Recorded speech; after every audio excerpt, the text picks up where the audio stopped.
Dizem que não se pode mudar o passado. E se o passado for o que muda você? O paradoxo do avô, eles chamam assim. Mate seu avô, deixe de existir. Simples, né? Mas e um paradoxo com consequências ainda maiores? Que tal matar a si mesmo? O tempo era uma linha reta ou um nó emaranhado de escolhas e consequências. Daniel olhava fixamente para o relógio.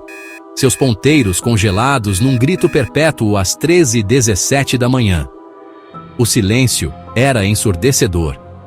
Cada tic-tac que nunca soava parecia ecoar a pergunta que corroía sua sanidade. O relógio, em sua imobilidade, não oferecia respostas, apenas um lembrete perturbador da marcha implacável do tempo. Tinha sido assim desde o incidente que havia rasgado sua vida como uma onda gigante, deixando para trás um silêncio sinistro. O incidente que começou com um salto de fé e terminou com um rosto que ele não conseguia esquecer. O seu próprio, mas mais velho, mais cansado, assombrado. O relógio zombava dele. 3h17. Ele conhecia aquele horário, sentia-o nos ossos.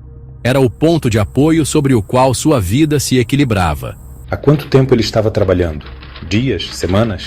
Ele passou a mão pelos cabelos, o cheiro metálico da máquina preenchendo suas narinas. O tempo havia se tornado fluido, distorcido, desde aquele primeiro salto. Ele havia sido tão ingênuo, tão cego pela ambição, quis tocar o rosto do tempo, desvendar seus segredos. Agora vivia com as consequências. O silêncio na oficina era pesado, quebrado apenas pelo zumbido da máquina e pela respiração ofegante de Daniel. Ele era um prisioneiro em seu paradoxo autocriado, o peso do aviso de seu eu futuro, pressionando-o. 3h17. O horário piscava em sua mente como um farol de alerta.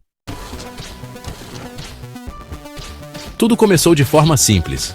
Um anseio por ultrapassar os limites da ciência, um desejo de conquistar o inconquistável, o próprio tempo. Anos de pesquisa, inúmeras tentativas fracassadas e então, um avanço. O zumbido da máquina, a sensação vertiginosa de deslocamento. E ele estava lá, 10 anos no futuro. O mundo era familiar, porém estranhamente diferente. Anúncios holográficos iluminavam o céu noturno. Veículos voadores cruzavam o ar. Era emocionante, assustador. Ele havia conseguido. Havia olhado o tempo nos olhos e vivido para contar a história. Mas seu triunfo durou pouco. O futuro não era o que ele esperava. Era mais frio, mais cruel. E foi lá, no reflexo de uma vitrine, que eu o vi. O fantasma do meu eu futuro. Seu coração batia forte contra as costelas. Era ele, mas não era ele. Mais velho, marcado por linhas de preocupação e arrependimento. Seus próprios olhos, refletindo uma profundidade de conhecimento que o gelou até os ossos. Ele tentou se aproximar, falar, mas a figura simplesmente balançou a cabeça, um olhar de tristeza agonizante em seus olhos. Então, tão rápido quanto apareceu, a figura desapareceu, deixando Daniel com um medo frio que se instalou no fundo do seu estômago. O futuro não era algo para se mexer, ele havia visto em seus próprios olhos. Seu eu mais velho, um testemunho ambulante dos perigos com os quais estava se metendo. Eu precisava voltar para o meu tempo, antes de ir longe demais. Antes de cometer os erros que me transformariam naquele fantasma. A viagem de volta foi um borrão. O medo o impulsionava. A imagem de seu eu futuro gravada em sua mente.